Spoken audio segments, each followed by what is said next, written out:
বিশ্বনবী দোয়া করতেন, আল্লাহুম্মা ইন্না নাউযু বিকা মিন আযাবিল কবর। আল্লাহ, আমি আপনার কাছে কবরের আযাব থেকে পানাহ চাই, কবরের আযাব থেকে বাঁচতে চাই। এই কবরের মধ্যে অনেক ফিতনা হবে, অনেক সুয়াল হবে। কবরে প্রশ্ন আছে না নাই? কথা বলেন। প্রথম প্রশ্ন জিজ্ঞেস করা হবে, মার রব্বুক, তোমার রব কে? বলেন, আমাদের রব কে? ওমা দীনুক, তোমার ধর্ম কি? বিশ্বনবীর চেহারা দেখিয়ে বলা হবে, তারিফু মান হাযার রাজুল, এই লোকটারে চিনো? আমরা কি বলবো? আমরা চিনি, উনি আমাদের প্রিয় রাসূল মুহাম্মদুর রাসূলুল্লাহ সাল্লাল্লাহু আলাইহি ওয়াসাল্লাম। এরপরে জিজ্ঞেস করা হবে, এগুলো কোত্থেকে শিখলা? আমরা বলবো, কোরআন থেকে। ফায়ুফসাহু লাহু কবরুহু ৭০ যিরাআন। এই সুন্দর সুন্দর উত্তর করতে পারলে আপনার কবরটারে ৭০ হাত লম্বা করে দেয়া হবে। ইফতাহু লাহু বাবুন ইলাল জান্নাহ, জান্নাতের দিকে একটা দরজা লাগিয়ে দেয়া হবে। ইউলবাসু মিন লিবাসি আহলিল জান্নাহ, জান্নাতীদের পোশাক পরিয়ে দেয়া হবে। জান্নাতের পোশাক কেমন হবে জানেন? রেশমের পোশাক। ওয়া লিবাসুহুম ফিহা হারির, the dress will be in Jannah with fine green silk with the gold embroidery. জান্নাতে যারা থাকবে তাদের পোশাক হবে পাতলা সবুজ রঙের রেশমের কাপড়ের পোশাক, যেটার মধ্যে গোল্ডের, স্বর্ণের ডিজাইন করা, এমব্রয়ডারি করা থাকবে। ওই পোশাক পরিয়ে দেওয়া হবে। আর বলা হবে নাম কান্নাউমিল আরুস, বাসর রাতে জামাই যেমনি আনন্দে ঘুমায় তুমিও ঘুমাও। দুনিয়াতে অনেক কষ্ট সহ্য করছো, দুনিয়াতে পুলিশের দৌড়ানি, র্যাবের দৌড়ানি, আছে না নাই? ইসলামের পক্ষে যারা কথা বলে নিজ এলাকায় পরবাসী, আছে না নাই? আহা, মামলা হামলা, ঝক্কি ঝামেলা ঝুঁকি, একটার পর একটা, তার পিছু ছাড়ে না। সে ঘুমাইতেও পারে নাই, চিল্লায় বলেন ঠিক কিনা? আনন্দের ঘুম আমরা সেদিন দেব ইনশাআল্লাহ, ঘুমেন না? নাম কানাউমিল আরুস, বাসর রাতে বর যেমনি কনেকে নিয়ে ঘুমায় ঘুমাও। দুনিয়াতে ঘুমাইতে পারো নাই, দুনিয়াতে খালি দৌড়াইছো। কি করছো? দৌড়ানির উপরে ছিল। আজকে দৌড়ানি নাই, আজকে দৌড়ানি হবে ওই দলের। কথা কন। যারা ইসলামের পক্ষে ছিল না, আজীবন ইসলামের বাঁশ দিয়েছে, আজকে ওদেরকে বাঁশ দেওয়ার পালা। সেদিন হিসেব উল্টে যাবে। কথা বলেন। এবার ওদেরকে প্রশ্ন করা হবে, তুই ক মার রব্বুক, কয় আমি জানি না। কি জানোস? কয় কিছুই জানি না। কি যে জানি না ওইটাও জানি না। দ্বিতীয় প্রশ্ন, ওয়ামা দীনুক, তোর ধর্মের নাম কি? কয় জানি না। ফেরেশতারা কয় আর প্রশ্ন বাকি একটা, তারপরে আঙ্গ খেলা শুরু। ওমান হাযার রাজুল, do you know this person? দেখো তো এই লোকটারে চিনা চিনা লাগে কিনা। কয় না, চিনি না, আমি কিচ্ছু জানি না, আমি কিচ্ছু মনে করতে পারছি না। খালি আমি মদ খাইতাম আর চিয়ার্স করতাম, এটা মনে আছে। আমি ইসলামের বিরুদ্ধে দৌড়াতাম, ইসলামের পক্ষের শক্তির উপর হামলা চালাতাম, এগুলো মনে আছে। কোরআনের বিরুদ্ধে ছিলাম, ইসলামের বিরুদ্ধে ছিলাম, বিশ্বনবীর বিরুদ্ধে ছিলাম। বিশ্বনবীর বিরুদ্ধে আমি বিষোদাগার করতাম, ইসলামের বিরুদ্ধে আমি জনপ্রচারণা চালাতাম। আজীবন আমার জীবনটারে আমি কাটিয়েছি ইসলামের বিপক্ষে। সুদ, ঘুষ, দুর্নীতি, যৌতুক, মদ ছিল আমার নিত্য সঙ্গী। আমি কিচ্ছু মনে করতে পারছি না, আমার ধর্ম নাই, আমার কিছুই মনে নাই। ফেরেশতারা বলবে ঠিক আছে, এবার আঙ্গ খেলা শুরু। ফায়ুতরাকু বিমাতারিকা মিন হাদিদ, লোহার হাতুড়ি দিয়ে এবার ওর পিটানো শুরু হবে। পিটাতে পিটাতে ওর গায়ের গোশত আর মাসেলগুলো থেতলে ফেলা হবে। ইয়কালু লিল আরদি ইলতাইমি, জমিনকে বলা হবে চাপ দাও। ফাতাখতালিফা আদলাউ, আহা ওয়াল আয়াযু বিল্লাহ। কবরের এক পাশের মাটি আরেক পাশের মাটি এমন ভাবে চাপ দিবে, ডান পাশের পাঁজরের হাড় বাম দিকে ঢুকে যাবে, বাম দিকের হাড়টি ডান পাশে এসে যাবে। ওর চিৎকারে পুরো কবরস্থানটা থারথার করে কাঁপবে। ওরে বাঁচানোর তখন কেউ থাকবে না। ওর ক্ষমতা, ওর দাপট, ওর হুঙ্কার, ওর অহংকার ওরে বাঁচাতে পারবে না। চিল্লায় বলেন ঠিক কিনা? হাত্তা সা, কিয়ামত পর্যন্ত, কিয়ামত পর্যন্ত এই দুর্বিষহ জীবন সময় তার কাটতেই থাকবে। আল্লাহ, কবরের এই আযাব থেকে তুমি আমাদেরকে বাঁচাও। সূরাতুল মুলক যারা নিয়মিত তেলাওয়াত করবে, আল্লাহর মেহেরবানিতে তাদের কবরে কোনো আযাব হবে না। করতে রাজি আছেন? কথা কয় না। করতে রাজি আছেন সবাই? বিশ্বনবী বললেন এখানেই শেষ নয়, আরো আছে। শাফাআত লি সাহিবিহা, এই সূরাটা কিয়ামতের দিন এই সূরা যে তেলাওয়াত করবে তার পক্ষে সুপারিশ করবে। কোরআন যদি আপনার বিপক্ষে আল্লাহর কাছে নালিশ করে, আপনার বাঁচার কোনো উপায় আছে? আপনার পীর সাহেব আপনারে বাঁচাইতে পারবে? চাইলে আপনার দলের নেতা, কথা কন, কেউ বাঁচাইতে পারবে আপনারে? কোরআন যেমনি আপনার বিরুদ্ধে দাঁড়ালে আপনারে বাঁচাতে পারবে না, কোরআন তেমনি আপনার পক্ষে দাঁড়ালে আল্লাহ আপনারে ফেলে দিতে পারবে না। কোরআন আপনার পক্ষে থাকলে আল্লাহ আপনাকে দয়া করবেনই। বিশ্বনবী বলেছেন, ইকরাউল কোরআন ফাইন্নাহু ইয়াতি ইয়াউমাল কিয়ামাতি শাফিআন লিআসহাবি। কোরআন তেলাওয়াত করো, কেননা কোরআনের তেলাওয়াত এটা কিয়ামতের দিন তোমার জন্য সুপারিশ হয়ে দাঁড়াবে। এজন্য বিশ্বনবী বললেন, যে ব্যক্তি সূরাতুল মুলক নিয়মিত তেলাওয়াত করবে, এই সূরাটা কিয়ামতের দিন ওই তেলাওয়াতকারীর জন্য আল্লাহর কাছে সুপারিশ করবে। এখানেই শেষ নয়, বিশ্বনবী বললেন, খাসামাত আন সাহিবিহা, এই সূরা যে তেলাওয়াত করবে তার পক্ষে আল্লাহর সাথে এই সূরাটা দাঁড়িয়ে তার পক্ষ নিয়ে আল্লাহর সাথে তর্ক করবে, ঝগড়া করবে। আল্লাহ তুমি ওরে জান্নাত দিবা না কেন? ওরে মাফ করবা না কেন? তুমি না গফুর, তুমি না গফফার, তুমি না রাহিম, তুমি না রহমান, তুমি মাফ করে দাও। ও মিয়া, সুপারিশ করতেছে কে? সূরাতুল মুলক। সুবহানাল্লাহ কইবেন না? কতক্ষণ এই তর্ক আল্লাহর সাথে সে চালাবে? হাত্তা আদখালাহুল্লাহুল জান্নাহ, যতক্ষণ না আল্লাহ তার জান্নাতে না ঢুকায়।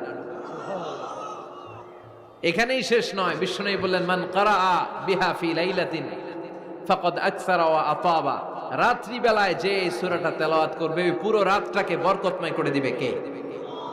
এজন্য বিশ্বনবী বলেন, আমি চাই আমার সব উম্মত এই সূরাটা মুখস্থ করে নেক। আমার চাই আমার ছোট বড় আবাল বৃদ্ধ বনিতা সব উম্মতের হৃদয়ের মধ্যে এই সূরাটা গাথা থাক, মুখস্থ থাক, হিফজ করা থাক। আমরা বিশ্বনবীর উম্মত না? কথা কন। নবীর এই আশাটা আমাদের পালন করার দরকার আছে না নাই? আমরা কি পারি না এই সূরাটা মুখস্থ করে রাখতে? মাত্র 30 আয়াত, প্রতি মাসে কয়দিন?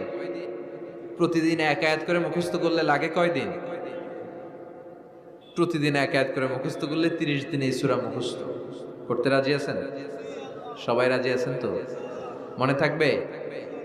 নেক্সট টাইমে নেক্সট ইয়ারে আসলে জিজ্ঞেস করবো যে সূরা মুলক মুখস্থ হয়েছে কিনা। হ্যাঁ, মনে থাকবে তো? আল্লাহ তুমি তৌফিক দাও। এই সূরাটা পড়লে আল্লাহ আপনার দৃষ্টি শক্তিকে খুলে দিবে। আপনার চোখের সামনে কোনো পর্দা থাকলে পর্দাটা সরে যাবে।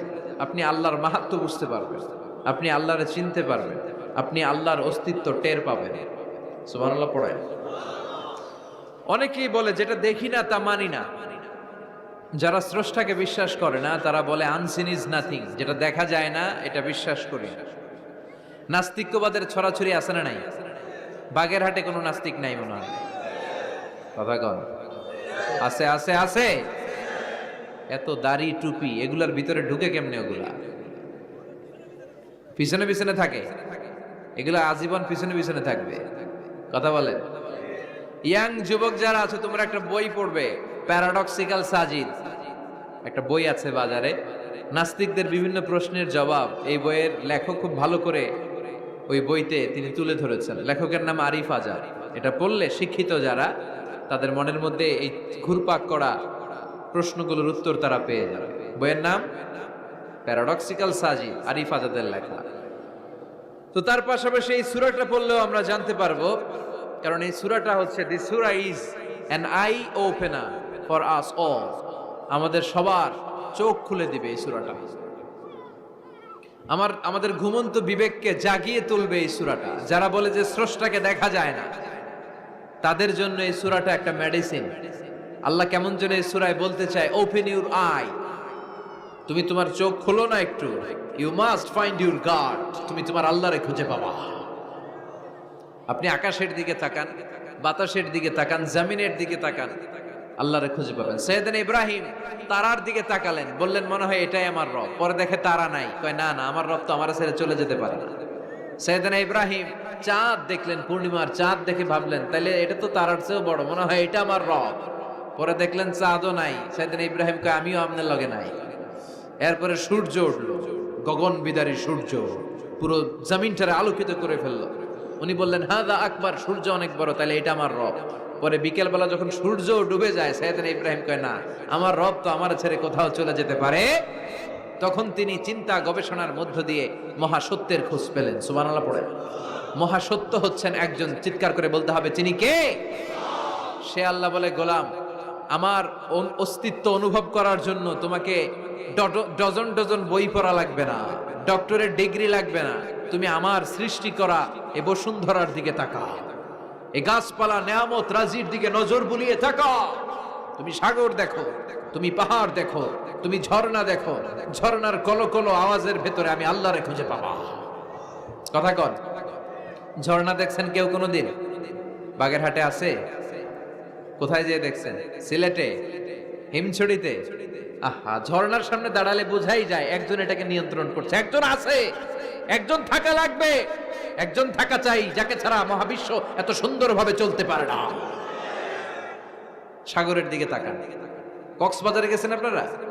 আহা, কি ক্ষুদ্র আমি, কি তুচ্ছ আমি, কি নগণ্য আমি। যখন আমার অলমোস্ট প্রতি সপ্তাহে কক্সবাজারে ফ্লাইট থাকে, আমার কক্সবাজারে অনেক প্রোগ্রাম থাকলে আমি বিকেলে আগে সাগরের সামনে চলে যাই, নিজে যে কত ছোট এটা দেখার জন্য। বঙ্গোপসাগরের সামনে দাঁড়ালে আয়রে নিজের কি ইয়াতিম লাগে, কি ছোট্ট আমি, কি সাগরের তর্জন গর্জন। হিমছড়িতে যখন যাই, সিলেটের মাধবকুণ্ডে যখন যাই, মালয়েশিয়াতে মাঝে মাঝে যাই, ক্যামেরন হাইল্যান্ডে কিছু ওয়াটারফল আছে। আল্লাহু আকবার, এই ঝর্ণার আওয়াজের মধ্যে মনে হয় যেন আল্লাহর জিকির শোনা যায়, ঠিক কিনা? ঝর্ণা ঝর্ণা ঝর্ণা রে, বলনা বলনা বলনা রে, কার বিরহে পাগল পাড়া তুই, কার মিলনে ফুল ফসলে ভরার তোর দুকুল বই, কার মিলনে ফুল ফসলে ভরার তোর দুকুল বই। ঝর্ণা ঝর্ণা ঝর্ণা রে, বলনা বলনা বলনা রে, কার বিরহে পাগল পাড়া তুই। সুবহানাল্লাহ পড়ে। ঝর্ণার দিকে তাকালে, আকাশের দিকে তাকালে, বাতাসের দিকে তাকালে আকাশের রব আল্লাহর অস্তিত্ব সেখানে আছে না নাই? চিল্লায় বলেন আছে না নাই? এই জন্য নাস্তিকদের যুক্তিগুলো খোড়া যুক্তি। তারা বলে আনসিন ইজ নাথিং, যেটা দেখি না ওইটা মানি না। এরকম কিছু গাধা আছে না নাই? হাদারাম, উল্লুক্কা পাঠা, কয় যেটা দেখি না ওইটা মানি না। আচ্ছা বলেন তো, আমরা কোনোদিন আমেরিকা দেখছি সরাসরি? কথা কয় না। টিভিতে দেখছি, বইতে দেখছি আমেরিকার ছবি, কিন্তু সরাসরি এটা আমেরিকা দেখছি? তাই বলে আমরা আমেরিকা মানি না? কথা বলেন। নাস্তিক যারা কথা বলে এরা বাতাস দেখতে পায়? উত্তর দেন, বাতাস দেখা যায়? তো নাস্তিকের যারা দল, নাস্তিকের গোষ্ঠী, ওরা কি বাতাসকে মানে না? Why do you believe on that? Why do you believe on air in the atmosphere? বায়ুমণ্ডলে যে বাতাস আছে এটা কেন মানো? বাতাস তো দেখো না। কে কারো যখন মাইগ্রেনের পেইন হয় মাথায়, আমার প্রচন্ড ব্যথা, আপনারা কি দেখতে পাচ্ছেন ব্যথাটা? কিন্তু মাথায় যে ব্যথা হয় এটা আপনারা মানেন না, নাস্তিকেরা মানে না। তাহলে ওদের যুক্তির কোনো গ্রাউন্ড আছে? কোনো গ্রাউন্ড নাই। যেটা দেখা যায় না এটা নাকি ওরা বিশ্বাস করে না। আল্লাহ বলেন সৃষ্টির দিকে তাকা, নজর করে দেখ, আমি আল্লাহর নিদর্শন আছে। সুবহানাল্লাহ পড়েন। নাস্তিকদের কিভাবে আপনি বুঝাবেন? একটা ঘটনা বললে চমৎকার বুঝতে পারবেন। কুফা নগরীতে এক নাস্তিক ছিল, সে এরকম বলতো, যেটা দেখি না ওইটা মানি না। সবাই বলে আমাদের একজন ইমাম আছে, ওনার নাম নু'মান ইবনু সাবিত, উনি তোমারে দেখায় ছাড়বে আল্লাহরে। সে বলে তাই, তাহলে ডাকো তো, তার সাথে আমি তর্ক করব। অ্যাপয়েন্টমেন্ট দেয়া হলো জুমার পরে ঠিক ভর দুপুরে 2টায়। নু'মান ইবনু সাবিত ওনার আসল নাম, ওনার লকব হচ্ছে আবু হানিফা। ইমাম আবু হানিফারে ছিলেন না? ইমাম আল আযম। উনি আল্লাহর পক্ষে নাস্তিকের সাথে লড়বেন, আর নাস্তিক আল্লাহর বিপক্ষে লড়বেন। সময় দেয়া হয়েছে জুমার সালাতের পর ভর দুপুরে 2টা। ঠিক সময় নাস্তিক এসেছে, হাজার হাজার মানুষ এসেছে, আসে নাই ইমাম আবু হানিফা। নাস্তিক তো রেগে মেগে আগুন, আমার সময় দিয়ে উনি আসে নাই কেন? আসে না কেন? আধা ঘন্টা, 1 ঘন্টা, 1.5 ঘন্টা চলে যায়, আসে না। প্রায় 2 ঘন্টা পরে ইমাম আবু হানিফা দৌড়ে দৌড়ে আসলেন। নাস্তিক বলে আপনার তো সময়ের কোনো জ্ঞানই নাই, আপনার সাথে কোনো তর্ক চলবে না। ইমাম আবু হানিফা বললেন ইনদি উযর, আই হ্যাভ অ্যান এক্সকিউজ, আমার একটা এক্সকিউজ আছে। কি এক্সকিউজ? সাইয়েদনা ইমাম আবু হানিফা বললেন, আমি যখন ঘর থেকে বের হই এই পথে আসার সময় আমাকে একটা নদী পার হতে হয়। কি পার হতে হয়? আজকে যে দেখি নদীর সামনে কোনো নৌকা নাই, মানুষ নাই, কেউ নাই, কেউ নাই। হঠাৎ দেখলাম নদীর পাশে বিশাল একটা বড় গাছ। গাছটা এমনি এমনি দুই ভাগ হয়ে গেল। গাছ থেকে এমনি এমনি কাঠ আর তক্তা বের হয়ে গেল। তক্তাগুলো এমনি এমনি জোড়া লেগে নৌকা হয়ে গেল। ওই নৌকা এমনি এমনি নদীর মাঝখানে এসে পড়লো, আর আমি উঠে বসলাম। মাঝি ছাড়া, লগি বৈঠা ছাড়া নৌকা আমারে এক টান মেরে নদীর ওপার নিয়ে গেল। এই কাজগুলো হতে হতে 2 ঘন্টা লেগে গেছে। কয় ঘন্টা? নাস্তিক কয় তবে ইমামের মাথা খারাপ। নাস্তিক কি বলে? তোদের ইমামের মাথায় সমস্যা। ইমাম আবু হানিফা বললেন, আপনি এই কথা বললেন কেন? আমার মাথা ঠিকই আছে, আপনি আমার গালি দেন কেন? নাস্তিক বলে, এমনি এমনি গাছ ভেঙে 2 ভাগ হয় নাকি? এমনি এমনি করাত ছাড়া গাছ কেটে তক্তা বানানো যায় নাকি? এমনি এমনি মিস্ত্রি ছাড়া তক্তা লাগিয়ে নৌকা হয়? এমনি এমনি মাঝি ছাড়া নৌকা চলে নাকি? সাইয়েদানা ইমাম আবু হানিফা বললেন, এই তো আপনি লাইনে চলে আসছেন, এখন আপনারে বুঝাইতে খুব সুবিধা হবে। এমনি এমনি নৌকা হয় না, তক্তা হয় না, এমনি এমনি গাছ কেটে 2 ভাগ হয় না, তাহলে আকাশটা কেমন করে এমনি এমনি হলো? এই জমিনটা কেমন করে এমনি এমনি হলো? দ্বিপ্রহরের জলজলের সূর্যটা কেমন করে প্রতিদিন দিনক্ষণ টাইম ঠিক করে সকালে পূর্ব দিক থেকে উঠে পশ্চিম দিকে ডুবে যায়? কেমন করে আকাশ থেকে বৃষ্টি নামে এমনি এমনি? কেউ যদি এটা না করে এমনি এমনি কেমন করে পৃথিবী সৃষ্টি হয়? নাস্তিকের ঘুমন্ত বিবেক এবার জাগ্রত হয়েছে। এবার সে চোখ মেলে তাকিয়েছে। সেজন্য এই পৃথিবীতে এখন নতুন এসেছে, সে নতুন করে আবার পৃথিবী দেখতে লাগলো। তাই তো? সুবহানাল্লাহ কইবেন না? তাই তো? এমনি এমনি তো কিছু হতে পারে না। There should be someone who is controlling everything. একজনকে থাকাই লাগবে যিনি মহাবিশ্ব নিয়ন্ত্রণ করছে। চিল্লায় বলেন, যিনি কে? নাস্তিক অবাক। তাই তো, আসলেই তো আমি একটা বোকা, আসলে আমি হাদারাম, আমি তো এইভাবে কখনো ভাবি নাই। ও ইমাম, আপনাকে শুকরিয়া, আপনার হাত দেন, আপনার হাতে চুমু খাই। আপনার হাতে হাত রেখে আমি শাহাদা বাক্য পাঠ করতে চাই, আপনি আমারে পড়িয়ে দেন লা ইলাহা ইল্লাল্লাহ মুহাম্মাদুর রাসূলুল্লাহ। কালিমা পড়ে মুসলমান হয়ে গেলেন। আল্লাহু আকবার। এজন্য নাস্তিকদের সাথে ওয়াজাদিলহুম বিল্লাতি হিয়া আহসান, হিকমতের সাথে কথা বলতে হবে। প্রজ্ঞার সাথে যদি আপনি একটা ভ্যালিড গ্রাউন্ড উপস্থাপন করতে পারেন, নাস্তিকরা আপনার সামনে দাঁড়াতে পারবে না। চিল্লায় বলেন ঠিক কিনা? এই নাস্তিকদের জন্য অনেক দিক নির্দেশনা, ডোজ, মেডিসিন আল্লাহ সূরার ভেতরে দিয়েছেন। সূরাটার নাম সবাই বলতে হবে। সবাই বলেন। সবাই কইছেন? সূরার নাম সূরা মুলক। চিল্লায় বলেন কি নাম? সূরাতুল মুলক। আল্লাহ শুরু করছেন, তাবারাকাল্লাযী বিয়াদিহিল মুলকু ওয়া হুয়া আলা কুল্লি শাইইন কাদির। সুবহান সেই সত্তা যার হাতে ক্ষমতা, আর তিনি সব বিষয়ের উপরে ক্ষমতাবান। পড়েন সুবহানাল্লাহ। তাবারাকাল্লাযী, সুবহান সেই সত্তা, বিয়াদিহিল মুলকু, যার হাতে সব ক্ষমতা, ওয়া হুয়া, আর তিনি, আলা কুল্লি শাইইন কাদির, সব বিষয়ে ক্ষমতাবান। তিনি কে? বিয়াদিহিল মুলকু, তার হাতে ক্ষমতা। চিল্লায় বলেন তো কার হাতে? নাকি আপনাদের হাতে? মাননীয় প্রধানমন্ত্রীর হাতে? আস্তে আস্তে যাও, তুমি তো পুরো মাইক নাড়ায় ফেলতেছো। ক্ষমতা কার হাতে? নাকি প্রধানমন্ত্রীর হাতে? র্যাবের প্রধানের হাতে? পুলিশ প্রধান? ডোনাল্ড ট্রাম্পের হাতে? ভ্লাদিমির পুতিনের হাতে? নরেন্দ্র মোদির হাতে? কার হাতে? জোরে বলেন। বিশ্বাস হয়? কিন্তু আমরা কিন্তু প্রায়শই বলি সকল ক্ষমতার উৎস জনগণ। এভাবে রাষ্ট্রীয়ভাবে কিছু কুফরি আমাদেরকে শিক্ষা দেওয়া হয়। চিল্লা এখন ঠিক কিনা? এটা রাষ্ট্রীয় কুফরি। সকল ক্ষমতার উৎস জনগণ নয়, সকল ক্ষমতার উৎস একজন। চিল্লায় বলেন, তিনি কে? আপনি নিজের একটু নিজের জিজ্ঞেস করেন তো যে আপনার ক্যাপাসিটি কতটুকু? আমার ক্যাপাসিটি আসলে কতটুকু? আমি আসলে কদ্দূর করতে পারি? কদ্দূর ক্ষমতা আমার আছে? একটু জিজ্ঞেস করে দেখেন। ডায়রিয়া যাদের হয়, 5 বার 7 বার 10 বার যদি টয়লেটে যাওয়া লাগে, ওর চেহারার দিকে আর তাকানো যায়? নিজেকে দিয়ে ভাবেন, যেদিন আপনার পেট মোচড় দিয়ে ডায়রিয়া হয়েছে, 7 বার 8 বার ইমোটিল ট্যাবলেট খাওয়ার পরে, স্যালাইন খাওয়ার পরেও ভালো হচ্ছে না, 10 বার 12 বার যেতে যেতে চেহারাটা সাদা হয়ে যাচ্ছে, গায়ে কোনো শক্তি নাই, এরপরে 3-4 জন কাঁধে করে টয়লেটে ঢুকায়, আছে না নাই?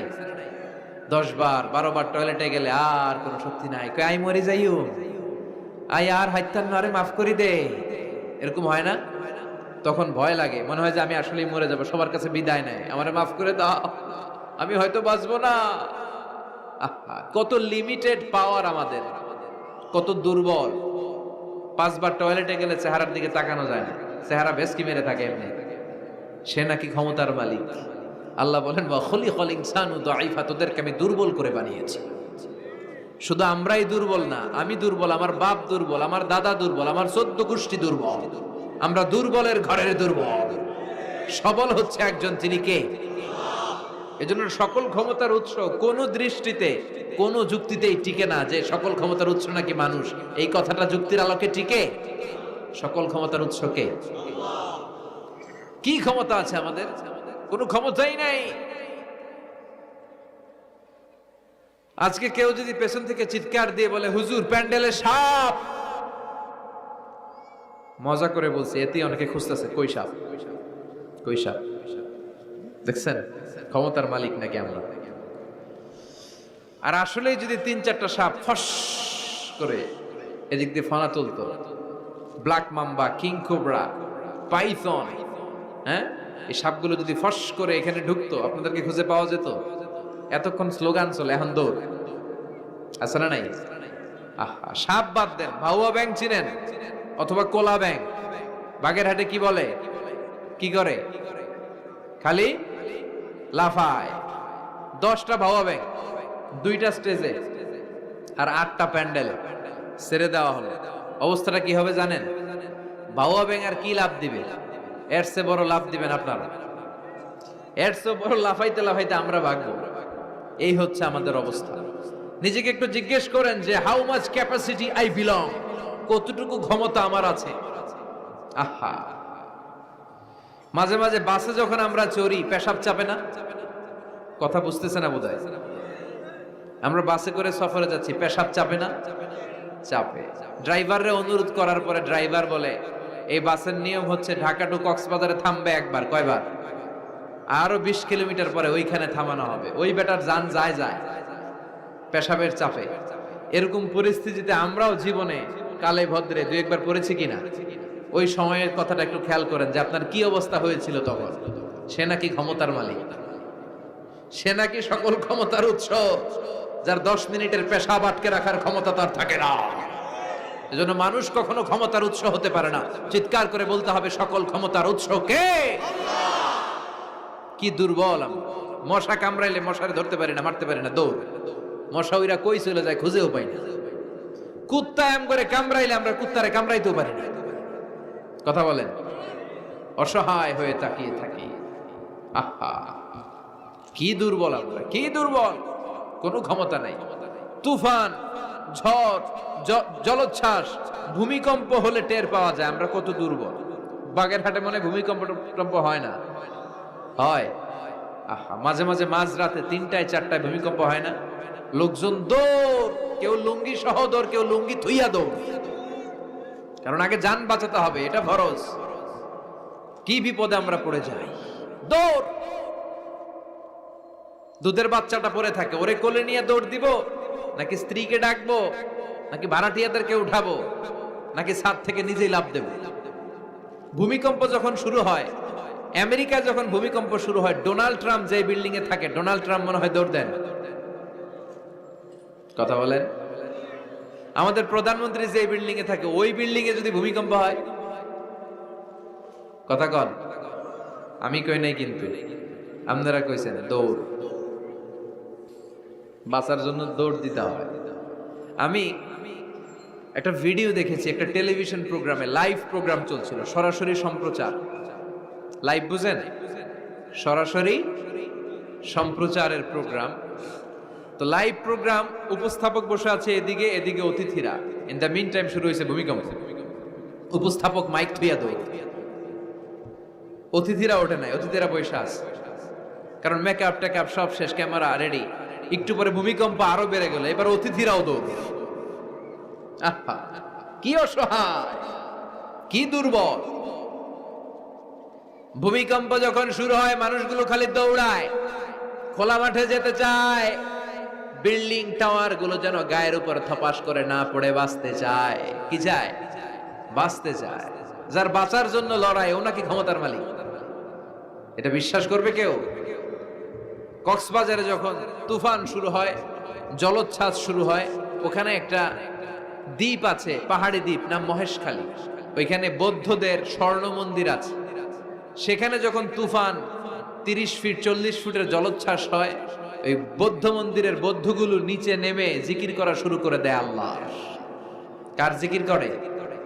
কারণ ওরা খুব ভালো করেই জানে যে গৌতম বুদ্ধ আমাদের বাঁচাতে পারে না, বাঁচাতে পারে একজন। চিল্লায় বলেন, যিনি কে? এই জন্য বিপদে পড়লে টের পাওয়া যায় যে আমরা কত দুর্বল। আমি গত পরশু ঢাকা থেকে এসেছি, আমার প্রোগ্রাম ছিল সাতক্ষীরায়। ঢাকা থেকে যশোর নভোয়ারে করে এসেছি। তো সেখানে যারা বিমানবালারা থাকে, তারা কেমন যেন প্যান্ট ট্যান্ট স্যুট টুট পরে আসে, নিজেদেরকে সাজিয়ে গুছিয়ে। এই বিমানবালাগুলো লিপস্টিক মেখে নিজেকে মেকআপ করে প্রদর্শন করে, কারণ তাদের সৌন্দর্যটাই হচ্ছে এখানে আসল জিনিস। সৌন্দর্য না থাকলে এদেরকে এয়ার হোস্টেস বানায় না। আমরা সিটে বসলাম, ইনস্ট্রাকশন দিল বিমানটা এখন টেক অফ করবে। ইন দ্য মিন টাইম এই মেয়েটা মাইক্রোফোন হাতে নিয়ে বলতে আরম্ভ করলো, ভদ্র মহিলা এবং ভদ্র মহোদয়গণ, আপনারা আপনাদের সিট বেল্ট গুলো বেঁধে নিন। এখনই আমাদের উড়োজাহাজটি শাহজালাল আন্তর্জাতিক বিমানবন্দর থেকে 14,000 ফিট উপর দিয়ে যশোর বিমানবন্দরে উদ্দেশ্যে ছুটবে। আল্লাহু আকবার, আল্লাহু আকবার, আল্লাহু আকবার। তো আমি ঘাড় ঘুরে তাকাইলাম, কি রে আল্লাহু আকবার পরে কেডা?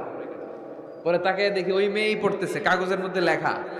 অবাক হলাম, যার চলাফেরা এরকম, বেশভূষা এরকম, এই মেয়েটা এখন আল্লাহু আকবার, আল্লাহু আকবার, আল্লাহু আকবার পড়ছে। আর পড়ছে শুদ্ধ অশুদ্ধ মিলিয়ে, সুবহানাল্লাযী সাখখারা লানা হাযা ওয়া মা কুন্না লাহু মুকরিনিন। আমি মিলাতে পারলাম না যে আল্লাহু আকবার পড়ে কেন।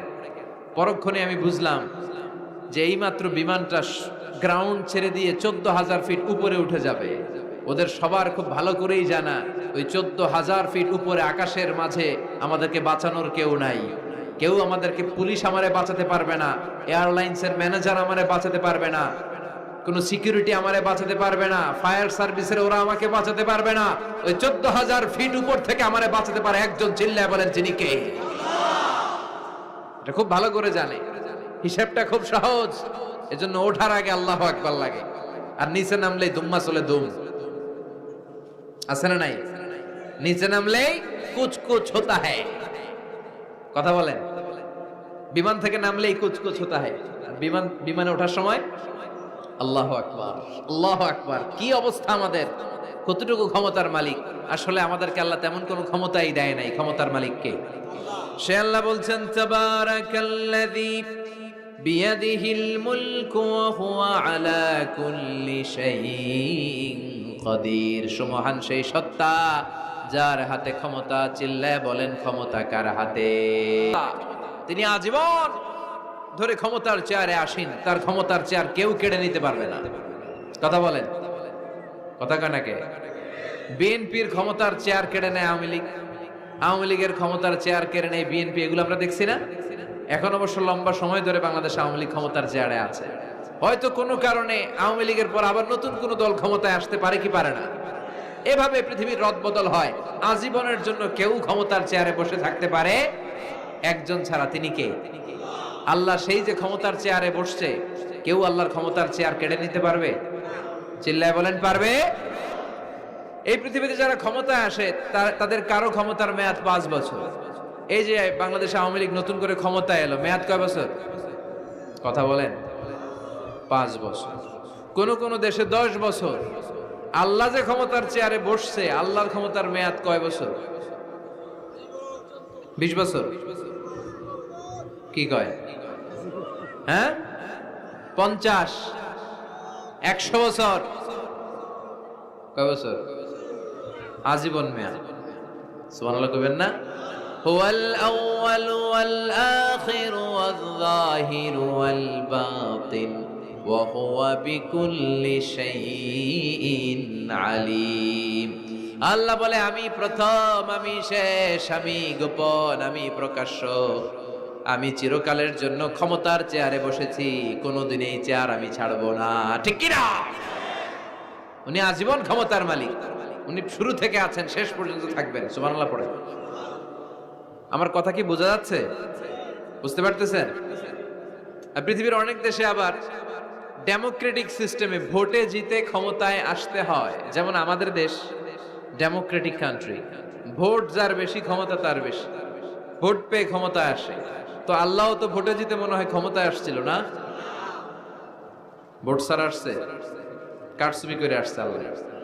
হ্যাঁ, অনেক দেশে রাজতন্ত্র, মোনার্কি সিস্টেম, রাজার পোলা রাজা, আল্লাহর বাবা ছিল রাজা, এজন্য আল্লাহও রাজা। কথা বলেন। আল্লাহ বলে না, ভোটে জিতে আমার ক্ষমতার চেয়ারে বসা লাগে নাই, আমার বাবা নাই, আমার ছেলে নাই, আমার কেউ নাই, আমি একাই সব ক্ষমতার মালিক, আমি চিরকালের জন্যই ক্ষমতার চেয়ারে বসা। চিরকাল, আজীবন তিনি ক্ষমতার চেয়ারে থাকবেন। আবার অনেক সময় দেখা যায় ক্ষমতায় যেতে হলে অন্যান্য পার্টির সাথে কোয়ালিশনে যেতে হয়, শরিক বানাতে হয়। আল্লাহর ক্ষমতায় তো শরিক আছে না? আছে। আল্লাহ বলেন ওয়ালাম ইয়াকুল্লাহু শারীকুন ফিল মুলক, আমার ক্ষমতায় কোনো পার্টনার নাই, কোনো শরিক নাই। তোদের মতো আমি কারোর সাথে জোট করি নাই, জোট ছাড়া, শরিক ছাড়া, কোয়ালিশন ছাড়া আমি ক্ষমতার চেয়ারে বসা। আজীবন আমার ক্ষমতার মেয়াদ, কেউ আমার ক্ষমতার চেয়ার থেকে নামাতে পারবে না। পৃথিবীর অনেক দেশের এরকম নমুনা আমরা জানি, আন্দোলন করে সরকারকে ক্ষমতার চেয়ার থেকে নামানো হয়, আছে না নাই? গণ অভ্যুত্থান করে চেয়ার উল্টে দেওয়া হয়, মিলিটারি কু হয়, ক্ষমতার চেয়ারে আর থাকা যায় না। তো আমরাও যদি সবাই মিলে একটা আন্দোলনে নামি, তাহলে আল্লাহর ক্ষমতা শেষ। কি বলেন? আমরা 700 কোটি মানুষ, আমাদের সাথে পারবে আল্লাহ? 700 কোটি মানুষ আন্দোলন করলেও আল্লাহর নামাতে পারবে না? বুঝে শুনে উত্তর দিয়েন। 700 কোটি কিন্তু পারবে? পারবে? আচ্ছা, জিন জাতিরা যদি বলে, জিনেরা তো আমাদের চেয়ে পাওয়ারফুল, তারা যদি বলে ও মানব জাতি আমরাও তোদের সাথে আছি, আল্লাহরে মানি না, মানুষ জিন ভাই ভাই, আল্লাহর আর রক্ষা নাই, তাহলে আল্লাহর ক্ষমতা শেষ? তাও না। কি বলে এগুলো? বলে কি? আচ্ছা, ফেরেশতারাও যদি বলে যে আমরাও আল্লাহর আর মানছি না, আমরা জিনেরা মানুষেরা 3 দলীয় জোট, 3 দলীয় জোট হলেও পারবে না। আল্লাহ বলে গোটা বিশ্বের সবাই মিলে যদি আমার বিরুদ্ধে আন্দোলনে লেগে যাস, আমার ক্ষমতার 1 ইঞ্চিও কমাতে পারবি না। এজন্য রাব্বুল আলামিন বলেন তাবারাকাল্লাযী বিয়াদিহিল মুলকু ওয়া হুয়া আলা কুল্লি শাইইন কাদির।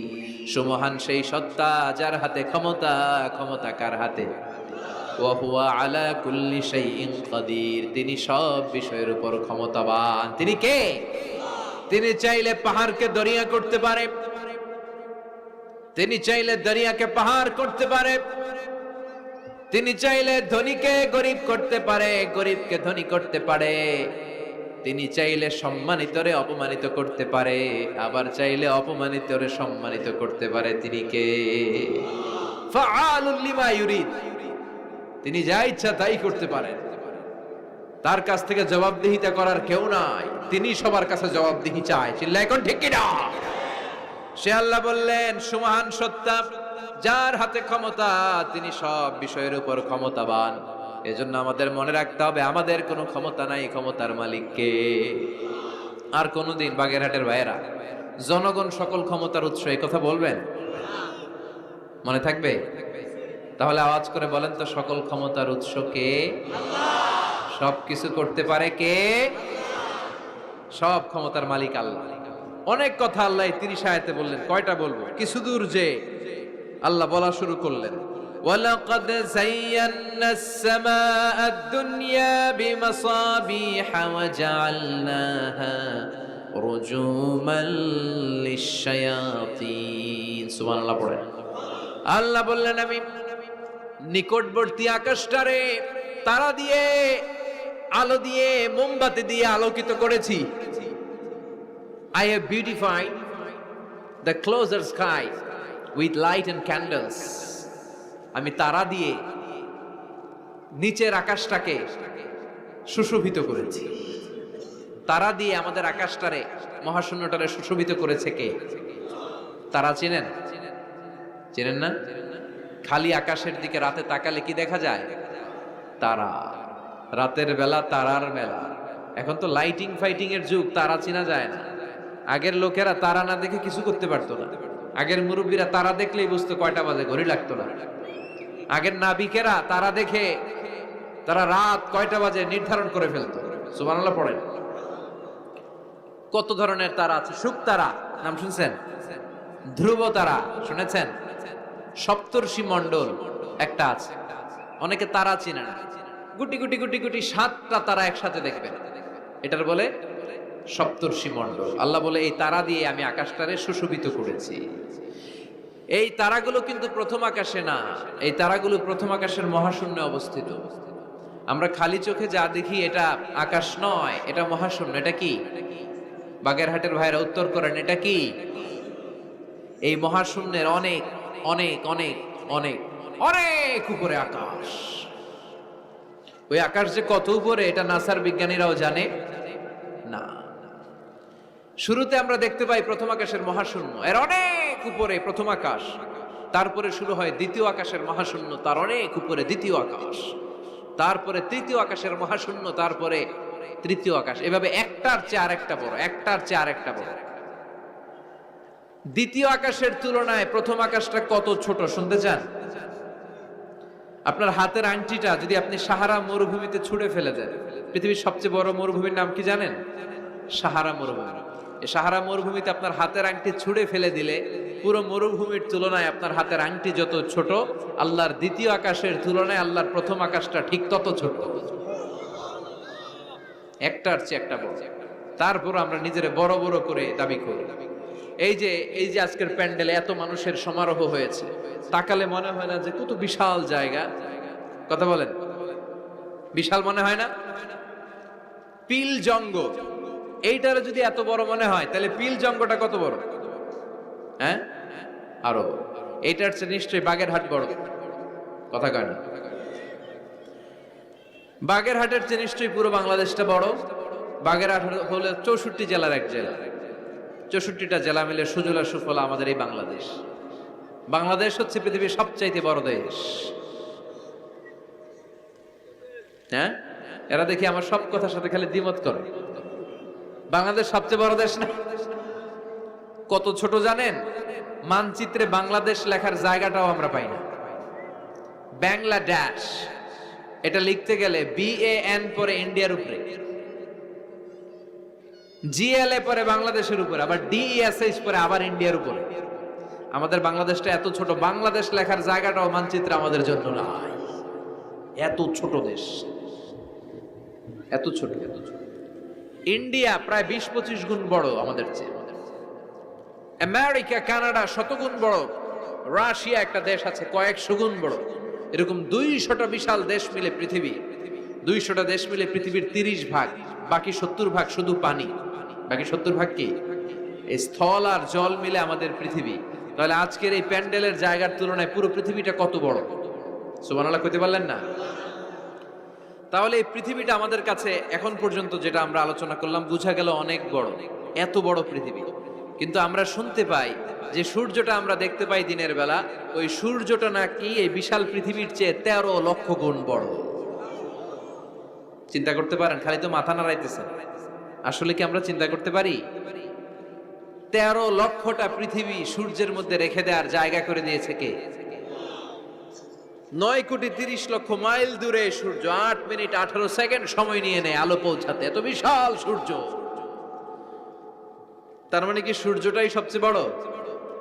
এর চেয়ে অনেক বড় বড় তারা আছে। সূর্যের পরে পৃথিবীর সবচেয়ে কাছের তারার নাম প্রক্সিমা সেন্ট্রাই। গুগল করলে দেখবেন যে কত তারা। এরপরে Alpha Centauri A, Alpha Centauri B, এভাবে তারা শুরু। এটা ক্যারিনা, ব্যাটেলজিউস। যেই সূর্য পৃথিবীর চেয়ে 13 লক্ষ গুণ বড়, ব্যাটেলজিউস নামে একটা তারা আছে। ওই তারা সূর্যের চেয়ে 33 কোটি গুণ বড়। তার মানে কি ব্যাটেল জিউসি সবচেয়ে বড় তারা? না, এটা ছোট্ট সাইজের তারা। এইটার চেয়েও কত হাজার কোটি গুণ বড় তারা যে মহাশূন্যে আছে তার কোনো ইয়ত্তা আমাদের নাই। এরকম হাজার হাজার million trillion zillion pillion octillion তারা মিলে আমাদের এই গ্যালাক্সিটা গঠিত। আমাদের গ্যালাক্সির নাম মিল্কি ওয়ে। আমাদের গ্যালাক্সির নাম শুনছেন না? বিজ্ঞানে আমরা পড়ছি না? আমাদের গ্যালাক্সির নাম মিল্কি ওয়ে। আমাদের গ্যালাক্সির পরে আমাদের সবচেয়ে কাছের গ্যালাক্সির নাম অ্যান্ড্রোমেডা। কি নাম? আমাদের গ্যালাক্সি থেকে অ্যান্ড্রোমেডাতে পৌঁছতে 2.5 মিলিয়ন লাইট ইয়ার লেগে যাবে যদি লাইটের গতিতে আমরা ছুটি। 2.5 মিলিয়ন লাইট ইয়ার। 1 মিলিয়নে 10 লাখ, 2.5 মিলিয়নে 25 লক্ষ লাইট ইয়ার।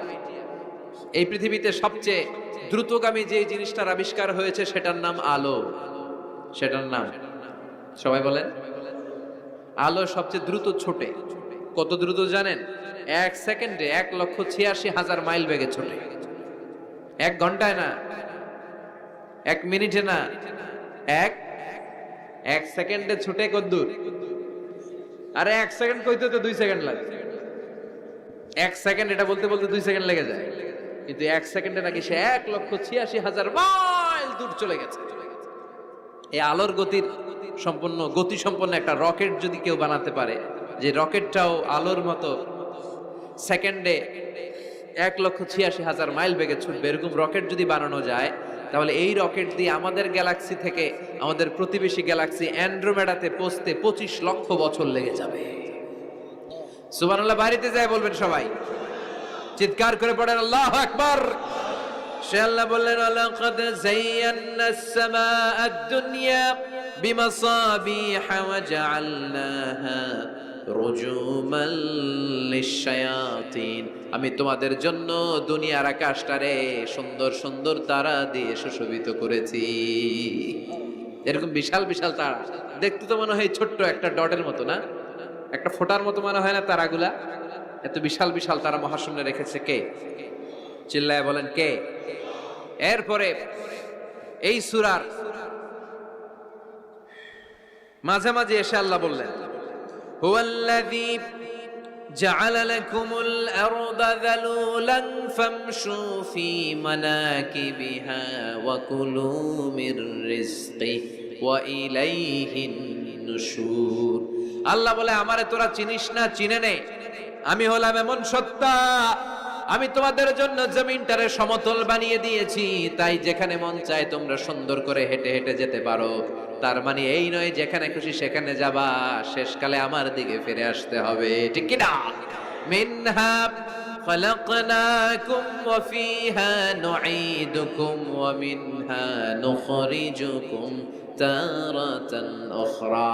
মাটি থেকে বানালাম, মাটির কবরে পাঠালাম, আবার মাটির কবর থেকে আমাদেরকে উঠাইয়া দিবে কে? আল্লাহ বললেন যালুলান, আমি জমিনকে বানিয়েছি সমতল। আরেক আয়াতে বললেন হুয়াল্লাযী জাআলা লাকুমুল আরদা ফিরাশা, আমি জমিনকে বানিয়েছি বিছানা। সমান সমান না হলে আজকের প্যান্ডেলে এত সুন্দর করে আপনারা বসতে পারতেন? কথা বলেন না। প্যান্ডেলের এদিকে উঁচা, এদিকে নিচা, এদিকে খাড়া, এদিকে তেড়া, এদিকে গর্ত, এদিকে ভাঙ্গা, এরকম হইলে আজকে প্যান্ডেলটা সমান হইতো? এই সমান করে দিছে কে? আমরা যখন বিমানে চড়ি, বিমানের জানলা দিয়ে নিচে তাকালে দেখা যায় আল্লাহ কেমন মনে হয় যে সবুজ কার্পেট বিছাই দিছে। সুবহানাল্লাহ কইতে পারলেন না? আবার আল্লাহ বলে, সবুজ কার্পেট দেখে মনে করো না যে তোমরা বেঁচে গেলা, এই সবুজ কার্পেটের ভেতরে আগুন আছে না নাই? আমরা যে পৃথিবীর উপরে লাঙ্গল দিয়ে হাল চাষ করি, গাছ লাগাই, হেঁটে চলি, এই মাটিটার নিচে আগুন আছে। কি আছে? বিশ্বাস হয় নাকি আজগুবি কথা লাগে? রূপ কথা মনে হয় না? এই পৃথিবীর মাঝখানে আছে আগুন, জ্বলন্ত আগুন। আল্লাহ কোরআনে কসম কেটেছেন, ওয়াল বাহরিল মাসজুদ, ফুটন্ত টকবকে সাগরের পানির কসম। আমেরিকান নেভাল একাডেমির সায়েন্টিস্টরা তারা হিসাব মিলাতে পারে না, সাগরের পানি দেখি ঠান্ডা, কিন্তু আল্লাহ কয় ফুটন্ত টকবকে সাগরের পানির কসম। এই গরম আল্লাহ পাইলো কই? তারা ভাবলো নিশ্চয়ই ভিতরে গরম আছে, নাইলে গরম আসলো কোত্থেকে? দেখি তো কোরআনের কথা সত্য কিনা। তারা সবসময় কৌতূহলী, এই কৌতূহলী তাদেরকে মহাবিশ্বের সুপার পাওয়ারের আসনে আসীন করেছে। আমাদের কোনো কৌতূহল নাই, আমগো আছে ফতুয়াবাজি। কথা কন, আমি তবলিগ, বাকি সব কাফের। আমি জামাত ইসলাম, বাকি সব মুনাফিক। আমি আহলে হাদিস, বাকি সব ঈমান হারা। কথা কন। এই গুতাগুতি আছে না নাই? ফতোয়াবাজি আছে না নাই? একজনের পিছনে আরেকজন আছে না নাই? কি কারণে যে ফতোয়াবাজি করে, গীবত করে লেগে থাকে আল্লাহই জানে। এরা কি বুঝে এগুলো করে আল্লাহই জানে। খালি ফতোয়াবাজি, খালি গীবত, কেউ কারো ভালোটা দেখতে পারে না। একজন দাওয়াতি কাজ করতেছে, হকের কথা বুঝাচ্ছে, হাজার হাজার মানুষ তার স্পষ্ট ভাষা আর সহজ সাবলীল ব্যাখ্যার কারণে ইসলামের সৌন্দর্য খুঁজে পেয়েছে, কিন্তু তারেও ঠ্যাং ধরে নিচে নামাতে চায়। এটা বাংলাদেশ, এমন দেশটি কোথাও খুঁজে পাবে না কো তুমি। আহা, খালি ফতোয়াবাজি। একজন বলছিল বাংলাদেশের জাতীয় খেলা হাডুডু কেন? আরেকজন কয়ের কারণ বাংলাদেশে কেউ কারো ভালোটা সহ্য করতে পারে না। একটা উপরে উঠতে ছেলে সাইড দিয়ে ধরে ঠ্যাং ধরে টেনে নামায়। হাডুডু খেলা দেখছেন? একটা সামনে গেলে সবাইকে কাবাডি কাবাডি কাবাডি কাবাডি করে ঠ্যাং ধরে, খালি বাগেরহাটে কাবাডি নাই মনে হয়, দেখছেন কিরকম খেলে? একজন সামনে গেলে সবাই ঠ্যাং ধরে নিচে নামে। এটা এই দেশের জাতীয় খেলা। এদেশে কেউ ভালো পথে হাঁটতে চাইলে, উপরে উঠতে চাইলে, কল্যাণের পথে আগাতে চাইলে তার বিরোধী শক্তিরা ওর ঠ্যাং ধরে নিচে নামাবে। কেউ কারো ভালোটা সহ্য করতে পারে? আর ফতোয়াবাজি, তুই কাফের, তুই মুনাফিক, তুই মুশরিক, তোর দাদা কাফের, তোর শ্বশুর কাফের, তোর বেয়াই কাফের। ওই কাফের বেয়াই মারা গেলে ওরে যেখানে কবর দেয়া হবে, ওই কবরের উপরে যে ঘাস উঠবে, ওই ঘাস যে গরু খাবে, ওই গরুর যে দুধ খাবে, ও কাফের। কথা কন। খালি ফতোয়াবাজি। এই ফতোয়াবাজি থেকে আল্লাহ তুমি আমাদেরকে বাঁচাও।